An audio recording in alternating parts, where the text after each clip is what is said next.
عطاولو 1000 اورو للواحد هنا في فرنسا، قال لهم ندير لكم كوارط وانا افوكا. هو ماشي افوكا.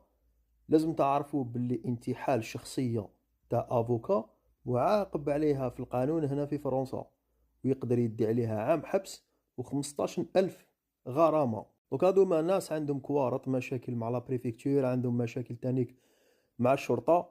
دونك هو بروبوزا لهم، قال لهم نفري لكم شغالاتكم، ندير لكم كوارتكم، نحي لكم اوكيتياف، نحي لكم اي اختياف، نحي لكم تانيك كامل المشاكل اللي عندكم مع الشرطة الفرنسية. وتانيك قال لهم نجيب لكم تيتخ دو سيجور تاع عام، نجيب لكم رونديفوات. دونك الناس تاع الرونديفو خدا عليهم 200 اورو لواحد، والناس تاع القضايا مع لا بريفكتور دا عليهم 1000 اورو، والاخرين دا عليهم 1000 اورو تاني اللي عندهم مشاكل مع الشرطة. دونك ردوا بالكم من الاحتيال. الا كان واحد افوكا راهو عنده كارطة من عند لوردر تاع لي